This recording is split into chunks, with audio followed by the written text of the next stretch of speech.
आप सभी को जय मसीह की। नया साल 2025 आप सभी को मेरे और मेरे परिवार के द्वारा सबको मुबारक। आशा करता हूं और प्रार्थना करता हूं कि 2025 आपके लिए और हमारे लिए, इस कलीसिया के लिए एक बहुत ही आशीषमय साल होने पाए। आज मैं आपके बीच में उपलब्ध नहीं और इसका मुझे खेद है। ये मेरे ख्याल से पहली बार है जब हम पहले तारीख को अपने कलीसिया में नहीं हैं। कई सालों के बाद मुझे अपने परिवार के साथ मिलने का अवसर मिला, मेरे बड़े परिवार के साथ, मेरी बहनों के साथ मिलने का मुझे अवसर मिला, जिसके कारण मैं रांची से बाहर गया। मगर फिर भी आपके साथ आज की सुबह हमारे मीडिया के माध्यम से मिलने का इस अवसर के लिए मैं परमेश्वर को धन्यवाद देता हूं। 2024 हमारे लिए एक फलवंत साल रहा। परमेश्वर ने हमारे कलीसिया में हमें मांगने से बढ़कर दिया और अपनी दया और अपनी करुणा को हमारे जीवन पे परमेश्वर ने बनाए रखा। हमारी कलीसिया को पिछले इतने सालों तक कलीसिया में सेवा करने के लिए इतने सालों तक हमें मदद किए हुए हमारे परमेश्वर के दासों का मैं तहे दिल से धन्यवाद देना चाहता हूं। बिना इनके इस कलीसिया को इस मुकाम तक लाना और इस कलीसिया को आगे लेकर जाना ये असंभव था। परमेश्वर अपने काम को अपने लोगों के साथ मिलकर करना उत्तम समझता है। इसलिए नहीं कि परमेश्वर स्वयं अपना काम नहीं कर सकते, इसलिए नहीं कि परमेश्वर स्वयं सेवा नहीं कर सकते, और हम जानते हैं कि परमेश्वर से अच्छा सेवा और कोई नहीं कर सकता। हम जानते हैं कि परमेश्वर से अच्छा सिखाने वाला और कोई नहीं है। मगर फिर भी परमेश्वर हमें ये अपॉर्चुनिटी देते हैं कि हम उनके साथ मिलकर, ये हमारा अवसर है, ये हमको दिया हुआ परमेश्वर की ओर से सबसे बड़ा तोहफा है कि हम उसकी सेवा कर सके। तो मैं थोड़ा सा समय लेना चाहता हूं और मैं पास्टर सैमुअल और उनके परिवार को धन्यवाद देना चाहता हूं। पास्टर सैमुअल और उनके परिवार इस कलीसिया के बेहद स्ट्रॉन्ग पिलर्स हैं और आप सभी इस बात को तो जानते होंगे। पास्टर सैमुअल मेरे साथ बहुत करीबी में काम करते हैं। अधिकतर कामों की नेतृत्व उनके कंधों पर रहती है, जो बेहद अपने काम को बहुत ही अच्छी रीति से हर समय वो करते हैं। इसलिए मैं उनको हृदय से धन्यवाद देता हूं। मैं प्रार्थना करता हूं कि आने वाला वर्ष 2025 हम और करीब होकर काम कर सके और परमेश्वर की महिमा हमारी संगति से और प्रेम से इस कलीसिया में हम और देखने पाएंगे। मैं धन्यवाद देना चाहता हूं पास्टर डेविड और उनके परिवार का। पास्टर डेविड हमारे कलीसिया के एक बहुत पुराने और बहुत महत्वपूर्ण अंग है। बहुत सारी ऐसी सेवकाई है जो उनके बगैर इस कलीसिया में नहीं हो सकती, और मैं उनको भी तहे दिल से धन्यवाद देता हूं उनकी कड़ी मेहनत के लिए जो इस कलीसिया में वो निरंतर देते रहते हैं। मैं इस वक्त सिस्टर माला को भी धन्यवाद देना चाहता हूं। सिस्टर माला पिछले कुछ सालों में हमारी कलीसिया में एक बेहद महत्वपूर्ण रोल को निभा रही है। चाहे वो संडे स्कूल पढ़ाना हो, चाहे वो हमारे लीडरशिप, पास्टर्स और लीडर्स के बीच में हमारी मीटिंग्स में हमारे साथ जुड़ना हो, या फिर हमारे बाइबल स्टडी को लेना हो, हमारा मन्ना क्लासेस को लेना हो। पिछले कुछ सालों में वो बहुत करीबी के साथ हमारे साथ वो एक अगुवा की नाई काम कर रही है। मैं उन्हें भी धन्यवाद देना चाहता हूं।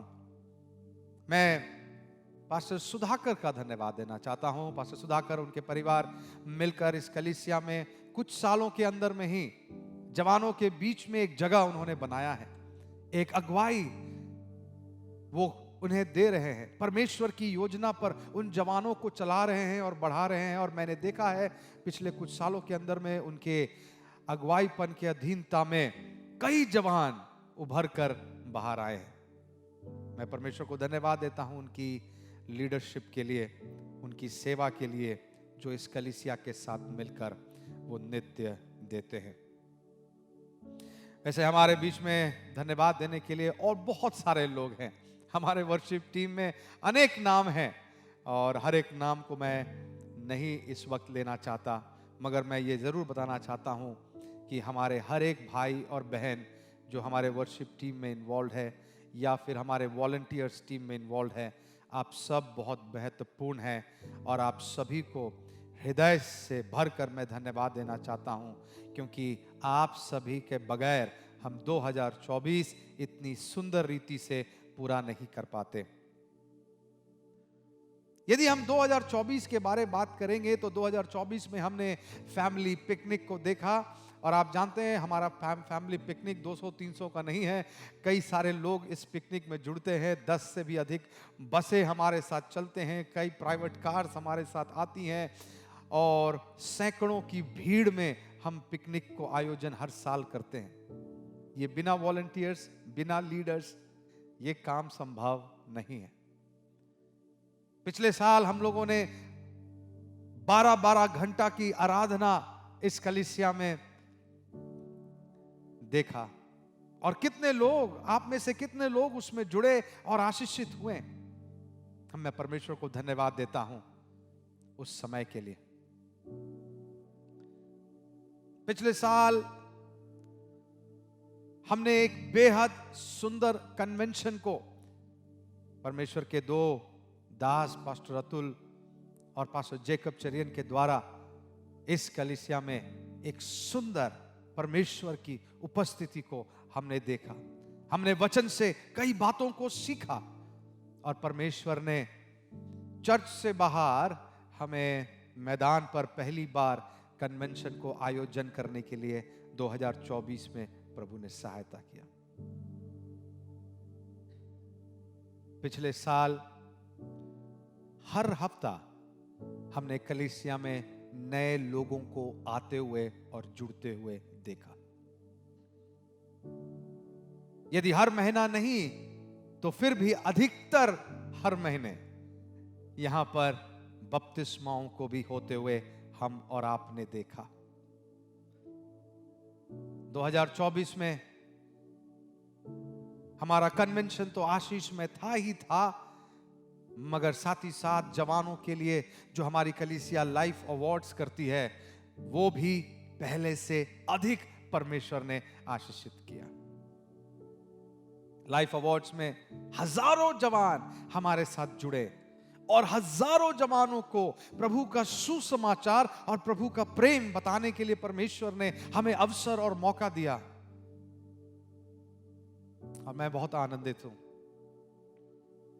और मैं हमेशा कहता हूं लाइफ अवार्ड मेरे लिए इस एक साल में सबसे खास है सबसे खास है, क्योंकि वो एक ऐसा प्लेटफॉर्म है जहां हम अनरीच्ड क्राउड के पास अधिकतर पहुंचते हैं, उनके पास जरूरतमंदों के पास पहुंचते हैं, उन जवानों के पास जिनका प्रभु के साथ रिश्ता मजबूत नहीं है। अधिकतर उन जवानों के पास हम प्रभु के प्रेम को लेकर और सुसमाचार को लेकर पहुंचते हैं। और इसीलिए लाइफ अवार्ड एक साल का सबसे बड़ा इवेंट मेरे लिए बन जाता है। मैं धन्यवाद देता हूं। 2024 के हमारे विमेंस मिनिस्ट्री को मैं भूल नहीं सकता। विमेंस मिनिस्ट्री बड़ी तेजी से पिछले कुछ सालों में बढ़ी है और बहुत ऑर्गेनाइज्ड और सफल रीति से विमेंस मिनिस्ट्री चल रही है। आप लोगों की योगदान के वजह से हमेशा विमेंस मिनिस्ट्री में मैं देखता हूं किस तरह से काम चल रही है और उसके लीडरशिप में जितने भी लोग काम कर रहे हैं उन सभी को भी मैं हृदय से धन्यवाद देना चाहता हूं। 2024 में हमारा संडे स्कूल का भी इवेंट हुआ और हमारे टीचर्स सब मिलकर हमारे संडे स्कूल के इवेंट को सफल बनाए। मगर 2024 इतने सारे इवेंट से भरा हुआ रहा। हम भूलेंगे नहीं, हमारे बीच में स्पोर्ट्स का भी इवेंट पिछले 2 सालों से चल रहा है, जिसमें हमारे जवान कई लोग भाग लेते हैं। और अब 2025 के लिए भी हम उम्मीद लगाए बैठे हैं कि 2024 में हमने जो कुछ भी देखा, चाहे वो 12 घंटा की आराधना हो, चाहे वो कन्वेंशन हो, चाहे वो पिकनिक हो, चाहे वो यूथ मीटिंग, यूथ फेस्टिवल हो, चाहे वो लाइफ अवार्ड हो, चाहे वो स्पोर्ट्स हो, चाहे वो विमेंस और चिल्ड्रन मिनिस्ट्री हो, 2025 के लिए भी हम ये उम्मीद करते हैं कि ये सब कुछ परमेश्वर की दया से परमेश्वर और अधिक बड़ा करने के लिए हमें सहायता करेगा।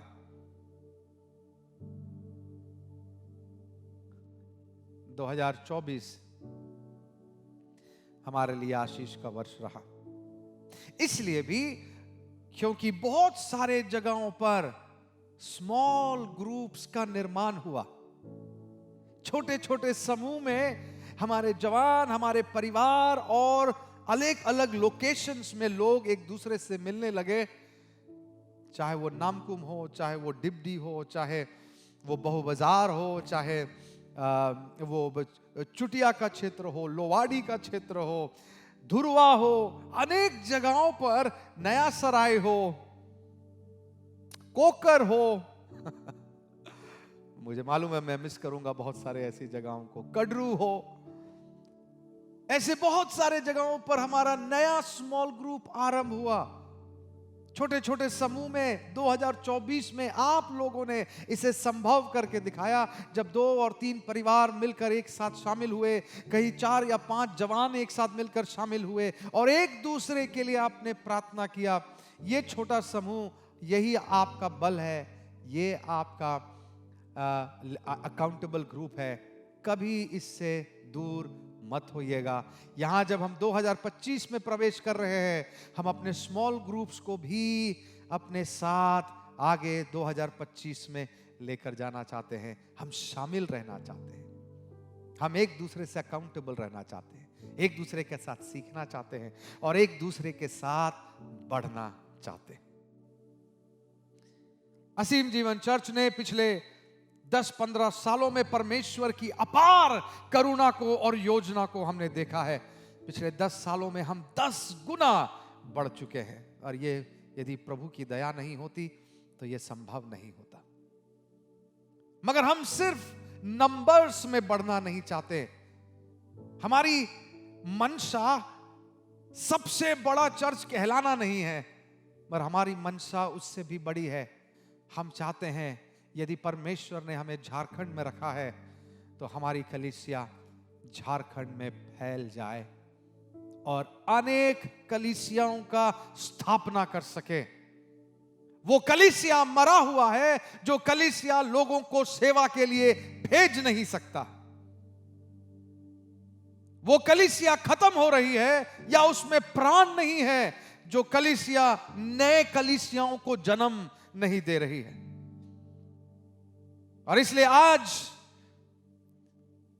जनवरी 1 तारीख मैं आपसे बात करना चाहता हूं, क्या हम मिलकर एक जीवित कलीसिया होने का प्रमाण देंगे? क्या 2025 हम परमेश्वर की सेवा के लिए अपने आप को सौंपेंगे? क्या 2025 हम प्रभु के काम के लिए घर से बाहर निकलेंगे? क्या 2025 हम प्रभु की कलीसिया के निर्माण के लिए अपने पॉकेटों को थोड़ा और खाली करेंगे? क्या 2025 हम परमेश्वर की उस बड़ी बुलाहट को सुनेंगे और उस बड़ी बुलाहट का हम जवाब देंगे? क्या 2025 को हम नया और सामर्थी बनाएंगे? ये सवाल मैं आपसे पूछ रहा हूं। मैं आशा करता हूं आपका जवाब हां होगा और इसलिए याद रखिए 2025 की शुरुआत जैसे आपने पहले भी मुझसे सुना होगा और आज फिर से सुनेंगे, 2025 की ये शुरुआत, इस साल को हम इस तरह से शुरू करना चाहते हैं, या तो हम जाएंगे और हम भेजेंगे। मैं या नहीं बोलना चाहता हूं, मैं बोलना चाहता हूं हम प्रभु के लिए जाएंगे, हम प्रभु के लिए भेजेंगे। 2025 का थीम यही है, हम प्रभु के लिए जाएंगे और हम प्रभु के लिए भेजेंगे। ये थीम सिर्फ मेरा नहीं, ये थीम परमेश्वर का है। और उस थीम के लिए इस साल हम रोमियो की पत्री 10वां अध्याय उसका 14, 15, 16, 17 पर हम ध्यान देंगे। मगर वहां जाने से पहले आइए छोटी सी प्रार्थना के साथ हम आगे बढ़ते हैं। स्वर्गीय पिता परमेश्वर, हम आपको धन्यवाद देते हैं आज के इस दिन के लिए। धन्यवाद 2024 खत्म करके 2025 में शामिल होने के लिए प्रभु आपने सहायता किया। आज 2025 के इस पहले दिन में हम सभी को एक साथ आने के लिए आपने सहायता किया, हम आपको धन्यवाद देते हैं। प्रभु हम प्रार्थना करते हैं आज के वचन से हमसे बोल, हमसे बातचीत कर प्रभु। प्रभु हम प्रार्थना करते हैं हम जैसे आए थे वैसे नहीं जाएंगे, मगर इस नए साल के लिए एक नई ऊर्जा को, एक नए दर्शन को, एक नए जोश को अपने साथ हम लेकर जाएंगे। परमेश्वर ऐसी दया तू हम पर कर। हम प्रार्थना करते हैं हमसे बोल, हमसे बातचीत कर। धन्यवाद देते हैं प्रभु, आपने प्रार्थना सुना है। यहां आए हुए हर एक लोगों को अपनी अभिषेक, अपनी सामर्थ्य से तू भर दे, तेरी आत्मा से तू भर दे। और मैं प्रार्थना करता हूं 2025 एक दुगनी अभिषेक की साल हो जाने पाए प्रभु। 2025 आत्मा से भरा हुआ साल हो जाने पाए। 2025 अद्भुत कामों का साल होने पाए। 2025 परमेश्वर के राज्य की उपस्थिति का और बढ़ोतरी का साल हो जाने पाए। 2025 हम तेरे लिए निकल सके और हम तेरे लिए भेज सके, ऐसा साल हो जाने पाए प्रभु। ये हमारी प्रार्थना है। इस साल को एक मिशनरी साल हम घोषित करते हैं। आपके वचन से हमसे बोल, हमसे बातचीत कर। आगे का समय आपके हाथों में सौंपते हैं। यीशु मसीह के नाम से हम सब मिलकर बोले आमीन। रोमियो की पत्री उसका 10वां अध्याय उसका 14 पद से लेकर 17 पद तक हम जल्दी से पढ़ेंगे। रोमियो की पत्री उसका 10वां अध्याय उसका 14 पद से लेकर 17 पद तक मैं पढ़ता हूं आपके लिए। फिर जिस पर उन्होंने विश्वास नहीं किया वे उसका नाम कैसे ले, और जिसके विषय सुना नहीं उस पर कैसे विश्वास करे, और प्रचारक बिना कैसे सुने। ध्यान दीजिएगा अगले पद पर, और यदि भेजे ना जाए तो कैसे प्रचार करे। जैसे लिखा है, उनके पांव क्या ही सुहावने हैं जो अच्छी बातों का सुसमाचार सुनाते हैं। परंतु सब ने उस सुसमाचार पर कान ना लगाया। यशायाह कहता है, हे प्रभु किसने हमारे समाचार पर विश्वास किया है। अतः विश्वास सुनने से और सुनना मसीह के वचन से होता है। हम सब इस वचन को जानते होंगे। विश्वास किससे होता है? सुनने से। और क्या सुनने से? परमेश्वर के वचन को सुनने से विश्वास उत्पन्न होता।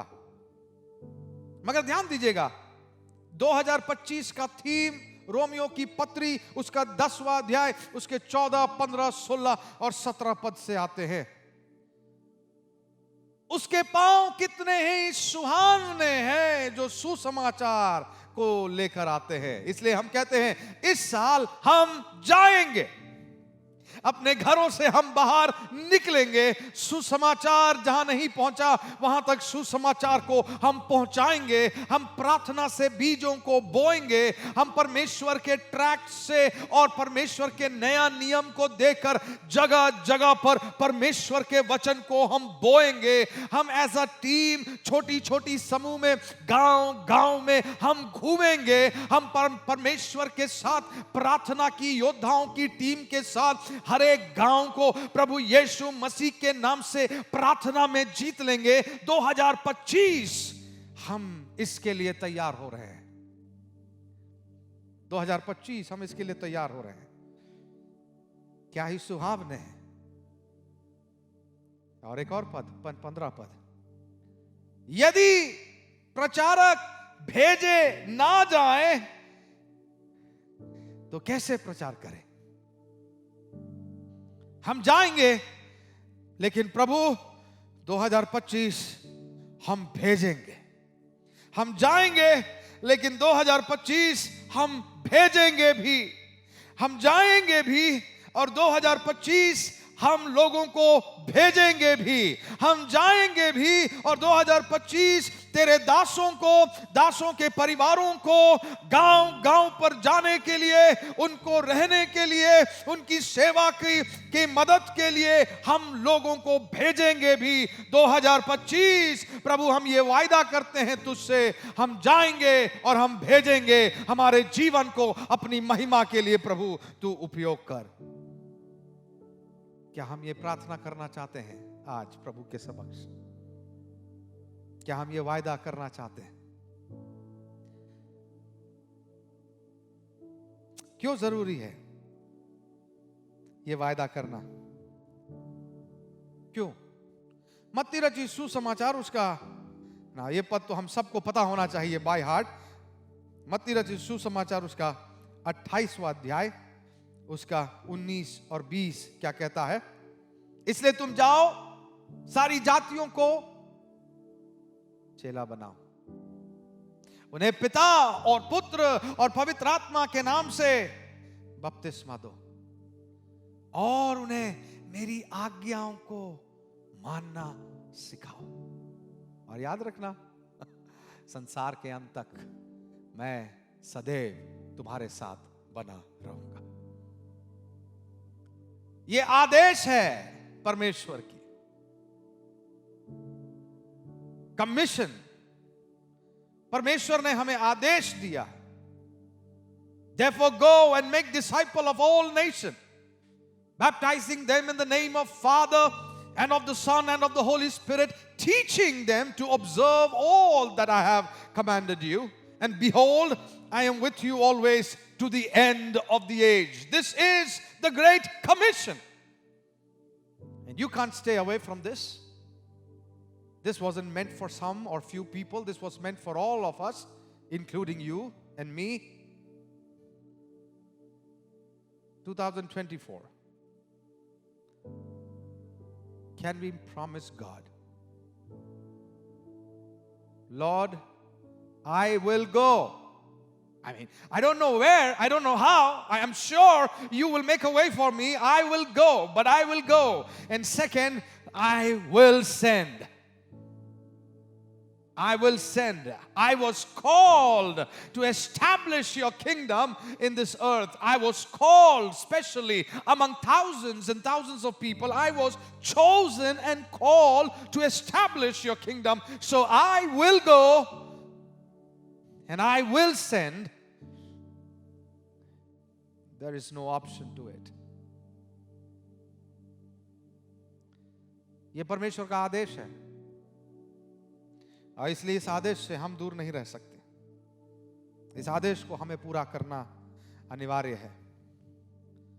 प्रभु यीशु मसीह ने मत्ती उसका 4 अध्याय 19 और 20 पद में प्रभु यीशु मसीह ने कहा, मेरे पीछे हो ले and I will make you fishers of men,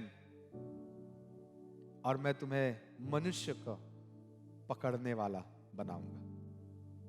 और बाइबल बताती है उसके बाद इमीडिएटली, तुरंत ही उन्होंने अपने नेट्स को छोड़ा and they followed him. यीशु मसीह के पीछे हो लिया। कितना देर लगा नेट छोड़ने के लिए? आप सोचिए उससे तुरंत पहले क्या हुआ था। उससे तुरंत पहले पतरस नाव में मछली ढूंढता फिर रहा था, सब जगह मछली ढूंढता फिर रहा है, उसे मछली नहीं मिला। रात में थक हार कर वो आया। अगले दिन प्रभु यीशु मसीह दिखाई दिए। प्रभु यीशु मसीह उसके नाव पर चढ़े और बोले कि नाव को लेकर जाओ। उन्होंने कहा रात भर हमने देख लिया, हमें मालूम है मछली कहां मिलती है, वहां मछली नहीं थी। यीशु ने कहा फिर से चलो। और फिर प्रभु यीशु मसीह ने कहा जाल डालो। यार आप और हम जानते हैं यीशु मसीह कोई मछुआरे के परिवार से तो नहीं था जो मछली के बारे पतरस से अच्छा जानता हो। वो बड़ाई के परिवार से था, भले वो कारपेंटरी अच्छा से जानते हो, मगर मछली के बारे पतरस से अच्छा कौन बताएगा जो मछुआरा है। मगर यीशु मसीह ने जब मछली पकड़ने के लिए पतरस को बोला यहां पर नाव डालो, तो इसलिए नहीं बोला क्योंकि वो एक अच्छा मछुआरा है, मगर इसलिए बोला क्योंकि वो खुदा है, वो परमेश्वर है, जिसकी आवाज सिर्फ इंसान नहीं, जिसकी आवाज पानी में तैरने वाली मछलियां भी सुनती है। वो सृष्टिकर्ता परमेश्वर है, उससे बड़ा कोई है नहीं। आज आपकी और मेरी बुलाहट कोई ऐसे वैसे अगुओं के पीछे चलने की नहीं है। आपकी मेरी बुलाहट इस संसार के बड़े गुरुओं के पीछे चलने की नहीं है। आज आपकी और मेरी बुलाहट प्रभु यीशु मसीह के पीछे चलने की है, उसकी सेवा करने की है। वो जो सामर्थी है, वो जिसने उसके शब्द से आकाश और पृथ्वी की सृष्टि कर दी, जिसकी आवाज यहाँ के हर एक जीव सुनते हैं और मानते हैं, जिसकी आवाज से आकाश और पृथ्वी आज भी चलता है, जिसकी आवाज में इतनी ताकत है कि उसमें जीवन भी है तो मृत्यु भी है, उसकी आवाज में इतनी सामर्थ्य है कि उससे बड़ी आवाज इस संसार में है नहीं, उससे बड़ी ताकत इस संसार में है नहीं। प्रभु यीशु मसीह ने सोचिए रात भर मछली को पकड़ा, रात भर मछली पकड़ने के बाद भी पतरस को नहीं मिला। दूसरा दिन यीशु मसीह के साथ जाता है। यीशु मसीह कहता है नेट को यहां पर डालो, वो नेट को वहां पर डालता है और उन्हें बहुत सारी मछलियां मिलती है। इतनी सारी मछलियां मिलती है कि उनके नेट फट रहे होते हैं। इतनी मछलियों को मिलने के बाद पतरस के मन में क्या चल रहा होगा? वाह, अब मैं बहुत अमीर हो जाऊंगा, आज मेरा बिजनेस बहुत अच्छा चलेगा, पहले मैं अच्छा से कमा लूंगा। नहीं, पतरस के मन में यह सब नहीं चल रहा था। पतरस के मन में चल रहा था ये कौन है जो मेरे नाव पर बैठा है, ये कौन है जो मेरे नाव पर सवार है, क्योंकि ये सामर्थी है जो मैंने नहीं देखा, जो मैंने सोचा ये इसके रहने से हो गया। ये कौन है जो अद्भुत है। पतरस मछलियां देखकर खुश नहीं हो गया, पतरस यीशु को देखकर खुश हो गया। इसलिए जब उस छोर में पहुंचा तो यीशु ने नहीं कहा जो मछली पकड़े हैं जाओ उसको बेच के मेरे पीछे आओ। नहीं, यीशु मसीह ने कहा उस मछलियों को छोड़ो, उससे भी बड़ी चीज मैं तुम्हें देता हूं, तुम्हारे बिजनेस से बड़ी चीज मैं तुम्हें देता हूं, तुम्हारी नौकरी से बड़ी चीज मैं तुम्हें देता हूं।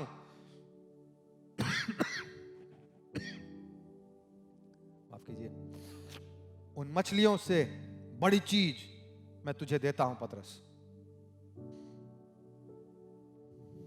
उसे छोड़, मेरे पीछे हो ले, मैं तुम्हें मनुष्य को पकड़ने वाला बनाऊंगा, मैं तुम्हें मनुष्य को पकड़ने वाला बनाऊंगा।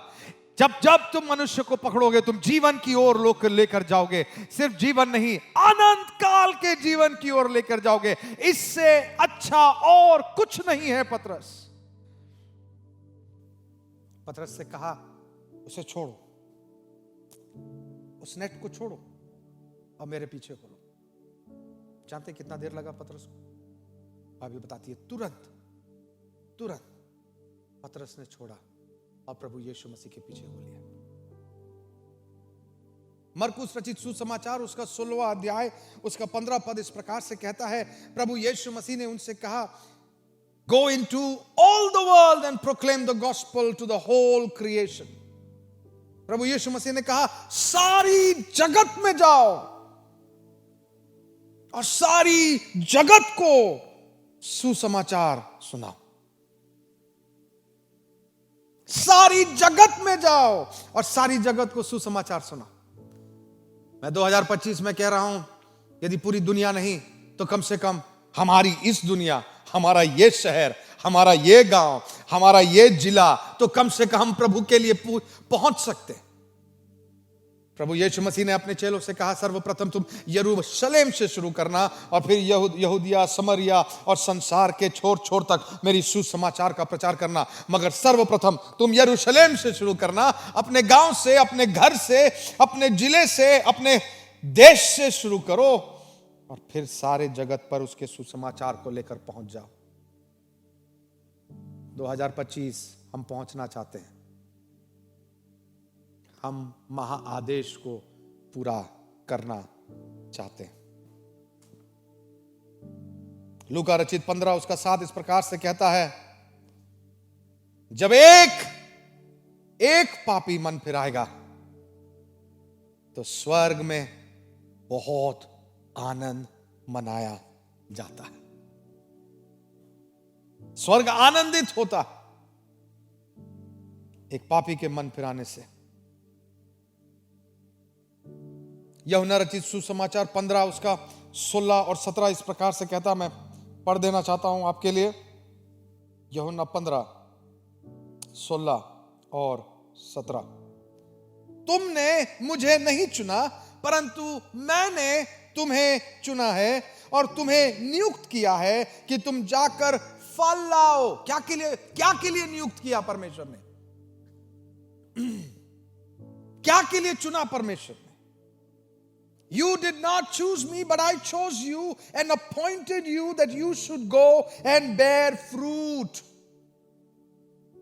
Why did God choose us? The reason God chose us was to bear fruit. And if you and I fail to do that, what's the point of being the chosen one?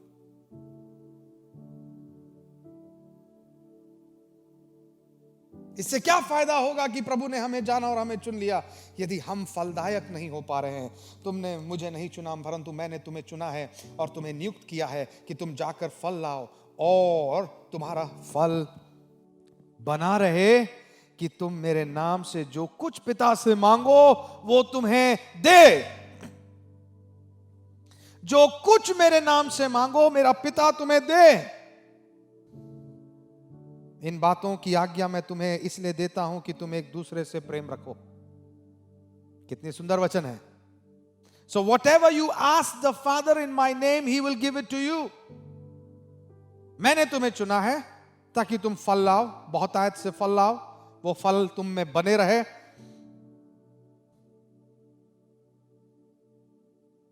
आज परमेश्वर चाहता है कि हम अपनी नगर, अपना क्षेत्र, अपने गांव, अपने परिवार प्रभु से मांग लें।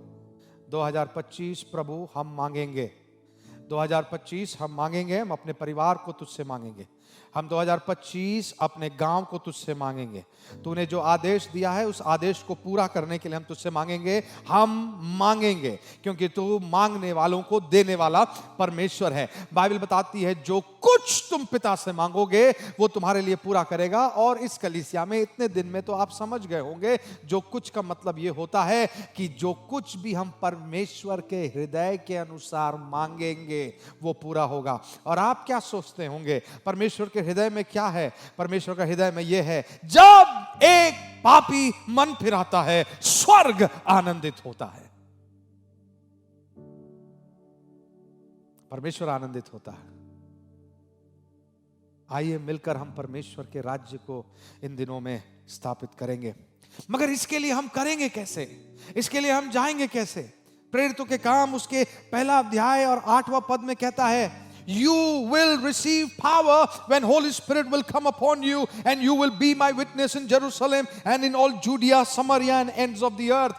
तुम सामर्थ को पाओगे जब पवित्र आत्मा तुम पर उतरेगी और तुम यरूशलेम, यहूदा, सामरिया और पृथ्वी के छोर-छोर तक मेरे सुसमाचार का प्रचार करोगे। You will receive power। बिना परमेश्वर की सामर्थ का हम ये नहीं कर सकते। ये हम अपनी ताकत से नहीं कर सकते, हम अपनी बुद्धि से नहीं कर सकते हैं, हम पैसों को लगाकर नहीं कर सकते, हम अच्छे टैलेंट्स को बुलाकर नहीं कर सकते हैं, हम किसी से करवा नहीं सकते हैं, जब तक कि हम और आप एक मन एक चित्त होकर आ ना जाए और प्रभु से कहे, प्रभु अपनी सेवा के लिए हमें उपयोग कर, अपनी सामर्थ से हमें भर दे, अपना अभिषेक नहीं मगर दुगनी अभिषेक की सामर्थ हम पर प्रदान कर, पवित्र आत्मा का काम हम में और हमसे होने दे। हे पिता, अपनी सामर्थ हम पर उंडेल दे। जब तक कि हम ये प्रार्थना आज नहीं करेंगे और इस साल हम इस प्रार्थना में नहीं बिताएंगे, तब तक परमेश्वर हमारे इस जीवन को अपनी महिमा के लिए क्यों इस्तेमाल करेगा? क्योंकि परमेश्वर के लिए इस्तेमाल होने से बड़ा और कुछ उपलब्धि इस संसार में नहीं है।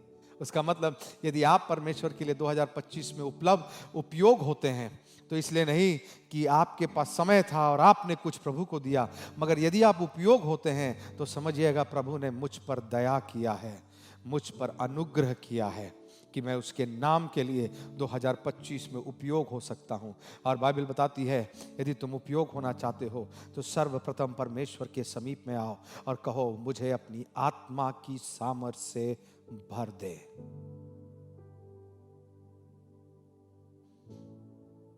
दो 2025 के पहले कुछ महीनों में हम पास्टरल की जो टीम है, हम डेट्स को सेट कर रहे हैं कि हम प्रार्थना के साथ पहले कुछ महीनों को अनेक प्रार्थना के इवेंट्स के साथ हम भर सकें। इससे पहले कि हम जाएं और इससे पहले कि हम भेजें, हम प्रार्थना के साथ अपने आप को तैयार करना चाहते हैं। जनवरी के महीना, फरवरी के महीना हम प्रार्थना में समय बिताना चाहते हैं, हम पवित्र आत्मा से भरना चाहते हैं, हम अभिषेक को अपने जीवन में एक्सपीरियंस करना चाहते हैं, हम प्रभु की बुलाहट को सुनना चाहते हैं। तैयार हो जाइए जनवरी और फरवरी प्रभु के समीप में अधिक से अधिक बैठने के लिए और प्रार्थना सभाओं में शामिल होने के लिए। 2025 में प्रभु को आपके जीवन से एक बड़ी योजना है, उसके लिए अपने आप को समर्पित कीजिए।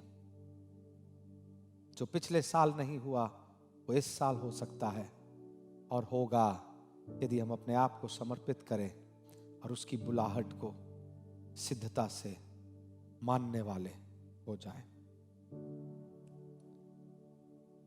अब थोड़ा सा पहला कुरिन्ती की ओर जाते हैं। पहला कुरिन्तियों की किताब उसका 16वां अध्याय, 1 Corinthians chapter 16 उसका पहला 3 वचन मैं पढ़ना चाहता हूं।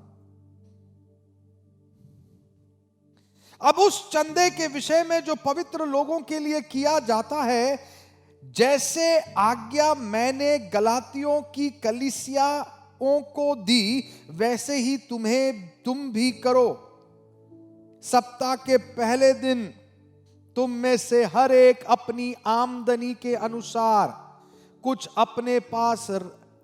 अपने पास रख छोड़ा कर करे, कि मेरे आने पर चंदा करना पड़े।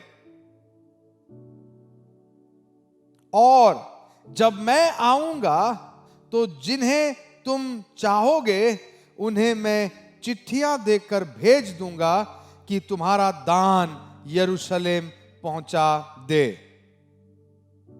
पौलुस कोरिन्थियों की कलीसिया को कह रहा है कि कहने का क्या मतलब है? वो कह रहा है एक उत्तम दान कलीसिया होने के नाते तुम्हें रखना है। किसके लिए? ताकि यरूशलेम की सेवा को कोरिन्थ की कलीसिया मदद कर सके। हम जाएंगे, परमेश्वर की सामर्थ्य में हम जाएंगे और हम भेजेंगे, क्योंकि यह परमेश्वर की आज्ञा है। प्रेरितों के काम उसका 11वां अध्याय और उसका 29वां पद इस प्रकार से कहता है, तब चेलों ने निर्णय किया कि हर एक अपनी अपनी पूंजी के अनुसार यहूदियों में रहने वाले भाइयों की सहायता के लिए कुछ भेजे। चेलों ने निर्णय किया हर एक अपनी अपनी पूंजी के अनुसार यहूदियों में रहने वाले भाइयों की सहायता के लिए कुछ हम भेजे। यह जिम्मेदारी एक कलीसिया की बनती है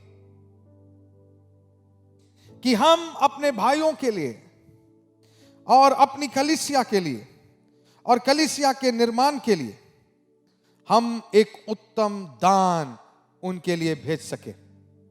2025 में जिस प्रकार से हमने कहा प्रभु हम जाएंगे, दूसरा प्रभु हम भेजेंगे।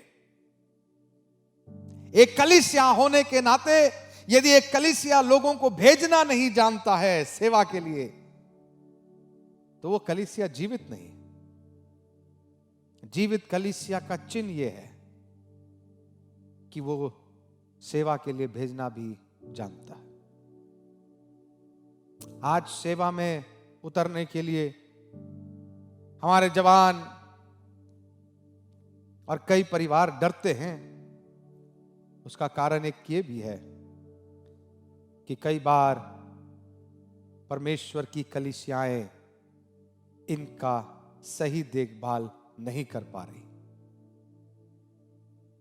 मैं आज 2025 में आपसे अनुरोध करता हूं, आइए असीम जीवन चर्च को जब परमेश्वर ने इतने लोग और इतने रिसोर्सेस प्रदान किए हैं, क्यों ना हम एक दूसरे के हाथ को थाम ले और कहे कि हम 2025 में सेवकों को भेजेंगे।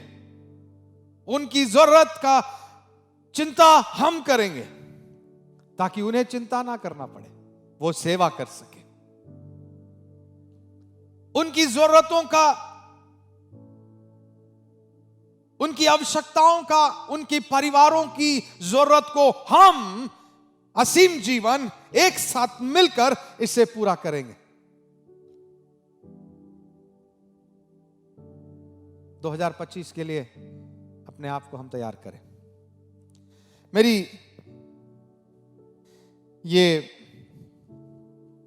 सोच है कि चाहे, मैं जानता हूं हमारी कलीसिया इसमें सक्षम है और ये कोई बहुत बड़ी मांग नहीं है। एक एक परिवार एक एक कलीसिया को गोद ले सकती है। और यदि कुछ लोगों को लगता है कि नहीं मैं अकेला नहीं ले सकता सारी जिम्मेदारी, तो मैं चाहता हूं कि 2 या 3 या 4 या 5 परिवार मिलकर एक एक गांव को हम गोद ले लें। जब मैं कहता हूं गोद लेने का मतलब सिर्फ आर्थिक मदद नहीं है, आर्थिक मदद भी करना है, मगर सिर्फ आर्थिक मदद नहीं,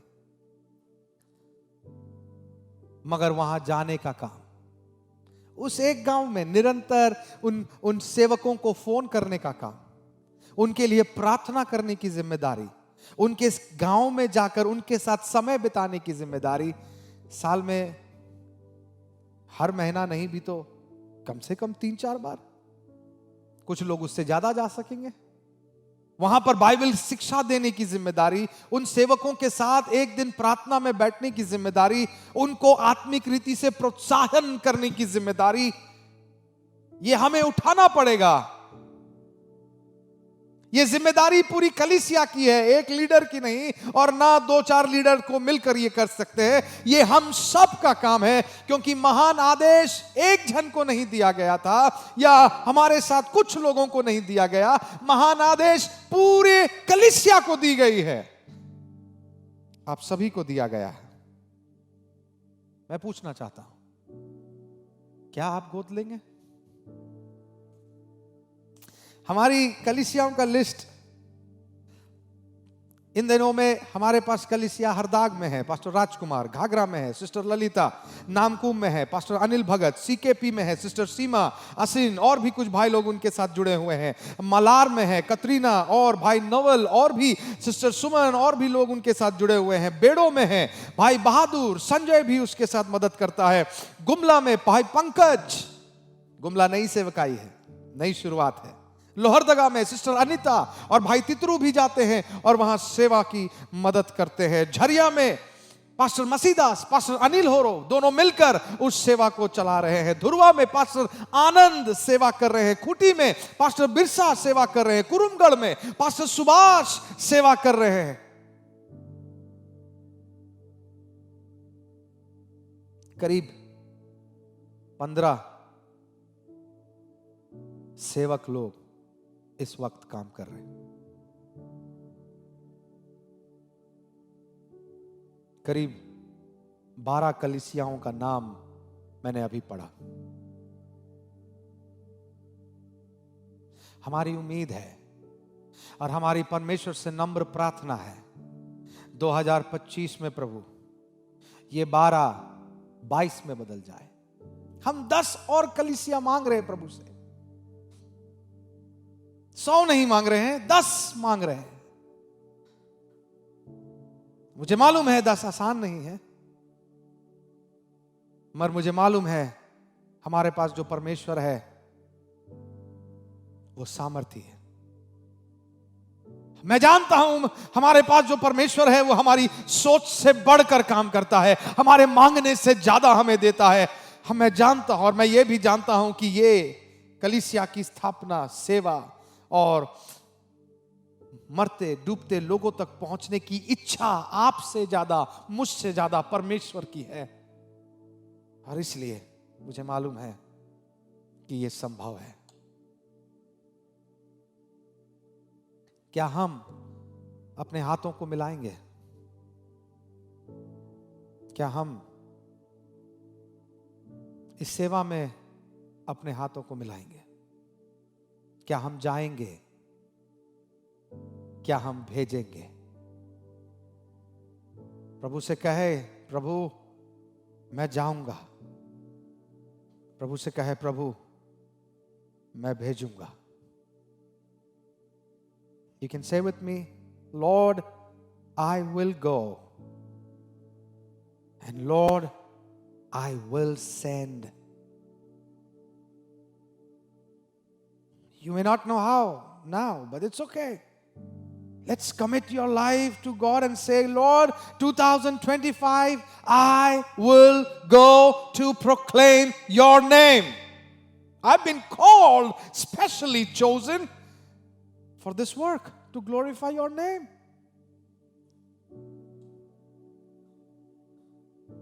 I will go, I will send. I will go, I will send. Let these words keep coming back to your mind throughout this year. I pray. I pray that you will never forget the commitment you are making today in front of God in the house of the Lord and saying, God, I will go and I will send. I'm committing for both.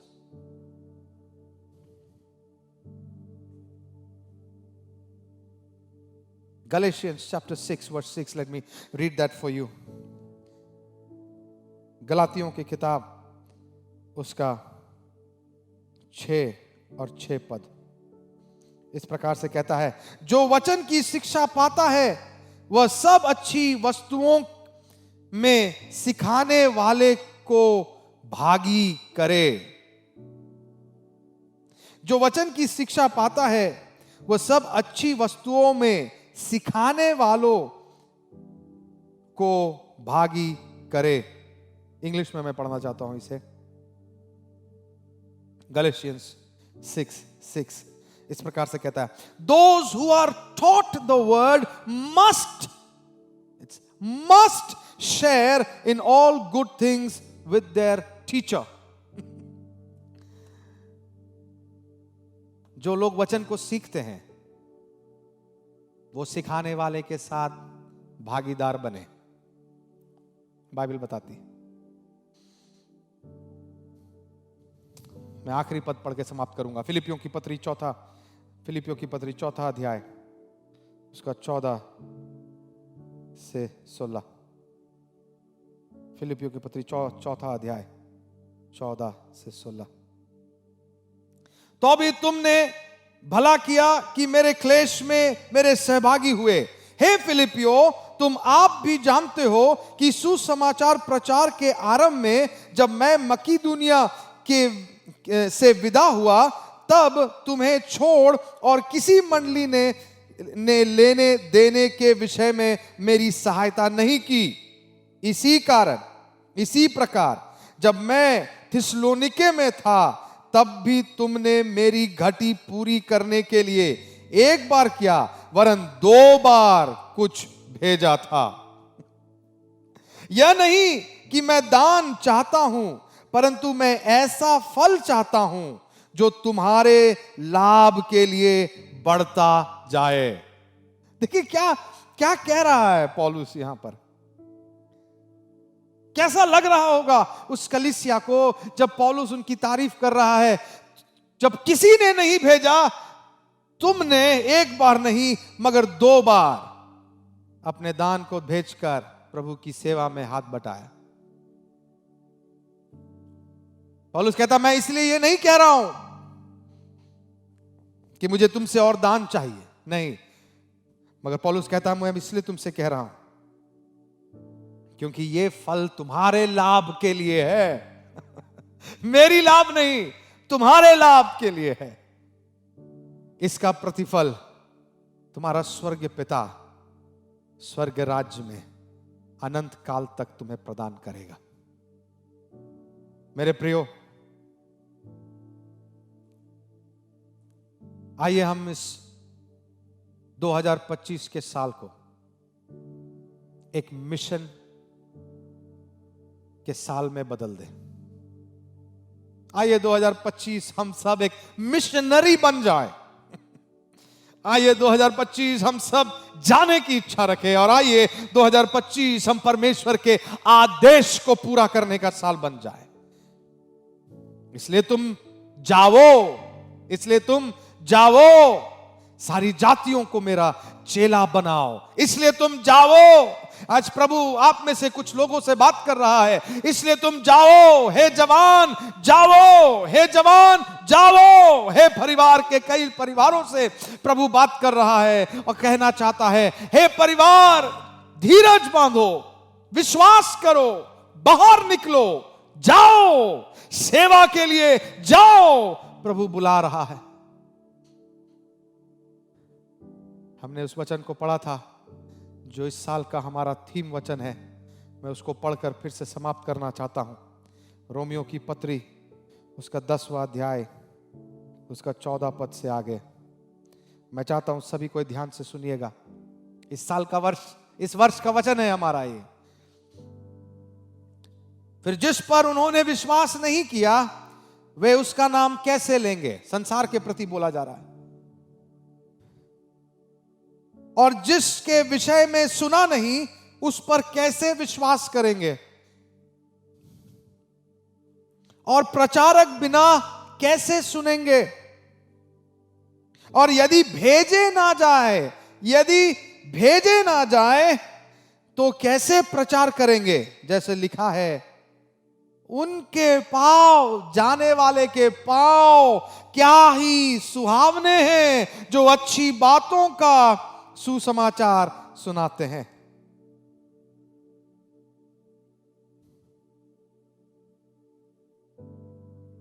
उनके पांव क्या ही सुहावने हैं जो अच्छी बातों का सुसमाचार लेकर आते हैं। मैं इस वचन को एक बार इंग्लिश में पढ़ना चाहता हूं और मैं चाहता हूं ये वचन हम सभी के हृदय में इस साल बस जाए। रोमियो की पत्री, Romans chapter 10 verse 14 and 15. Let me read it for you. But how are they to call on one in whom they have not believed? And how are they to believe in one of whom they have never heard? And how are they to hear without someone to proclaim him? And how are they to proclaim him unless they are sent? As it is written, how beautiful are the feet of those who bring good news. Did you get it? How beautiful are the feet of those who bring the good news. You and I have to go. You and I have to send. हमको जाना है, हमको भेजना है। 2025 मैं आपसे कहता हूं, हमारी कलीसिया में एक भी ऐसा व्यक्ति नहीं बचना चाहिए जो इन दोनों में शामिल नहीं होता।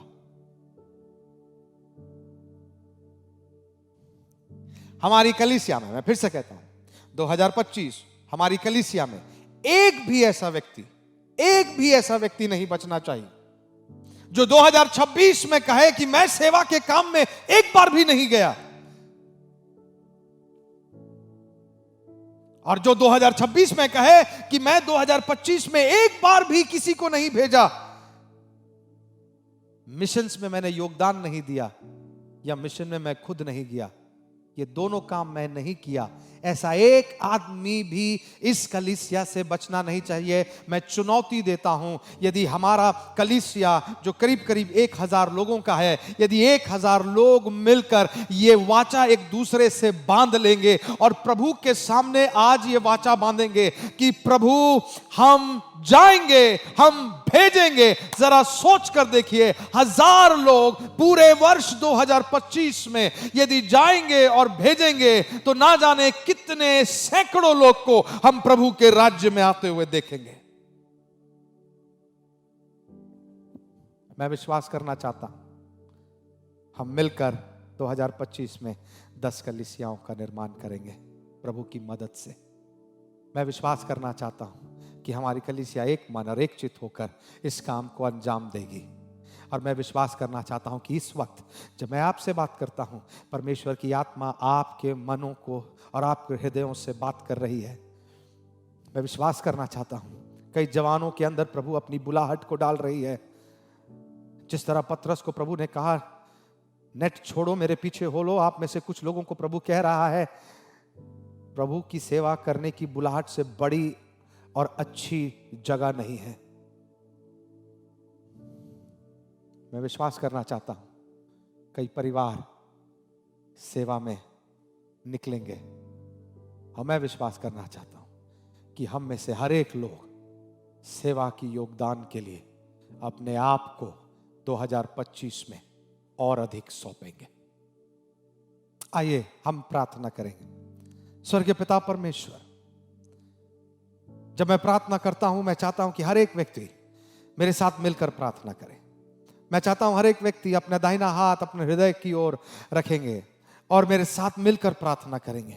कहेंगे प्रभु अपनी महिमा के लिए मेरा उपयोग कर। कहेंगे प्रभु 2025 अपनी सेवा के लिए मुझे उपयोग कर। कहेंगे प्रभु 2025 तेरी आदेश को पूरा करने के लिए मेरा उपयोग कर। हम प्रार्थना करेंगे प्रभु से कहेंगे प्रभु मैं जाऊंगा और मैं भेजूंगा, तू मुझे इस्तेमाल कर। परमेश्वर मुझे अपनी आत्मा से भर दे, अभिषेक से भर दे, सामर्थ से भर दे प्रभु, और अपनी महिमा के लिए मुझे इस्तेमाल कर। प्रभु हम प्रार्थना करते हैं 2025 में यहाँ पर चिल्ड्रन चर्च आरंभ होने दे, एक ऐसा चर्च जो सिर्फ बच्चों के लिए होगा। 2025 में यहाँ चिल्ड्रन चर्च आरंभ होने दे, यहाँ की यूथ मिनिस्ट्री दुगुना बढ़ने पाए। यीशु के नाम से विमेंस मिनिस्ट्री में अभिषेक और सामर्थ का काम होने पाए। यीशु के नाम से खुदावंद 12 घंटा के आराधनाएं इस साल 2025 में इस साल में होने पाए। प्रभु हम प्रार्थना करते हैं इस साल कन्वेंशन एक अभिषेक और सामर्थ से भरा हुआ होने पाए। इस साल उपवास और प्रार्थनाएं और अधिक होने पाए। संगति के सारे कार्यक्रम और अधिक यहां पर होने पाए। इस साल परमेश्वर पिता लाइफ अवार्ड पहले से भी अधिक सामर्थ के साथ इस साल होने के लिए हम आपके हाथों में सौंपते हैं। स्मॉल ग्रुप और बढ़ने पाए, बपतिस्माएं और होने पाए, परमेश्वर के राज्य में और लोग जुड़ने पाए, जीवन की वचन और परमेश्वर का दान इस कलीसिया में नदी के समान बहने पाए। ये हमारी प्रार्थना है 2025 के लिए। हर जीवन, हर घर अभिषेक और सामर्थ को अनुभव करने पाए। धन्यवाद देते हैं, आपने प्रार्थना सुना। आपकी महिमा हमारे जीवन से नित्य होने पाए, यीशु मसीह के नाम से, आमीन। आप सभी को फिर से जय मसीह की और 2025 की शुभकामनाएं। निरंतर हम लोग एक दूसरे के लिए प्रार्थना करते रहे और इस साल के थीम को हम ना भूलें। बहुत जल्द मैं आपके साथ मिलकर यहां पर आराधना में शामिल होऊंगा। तब तक के लिए सभी को जय मसीह की।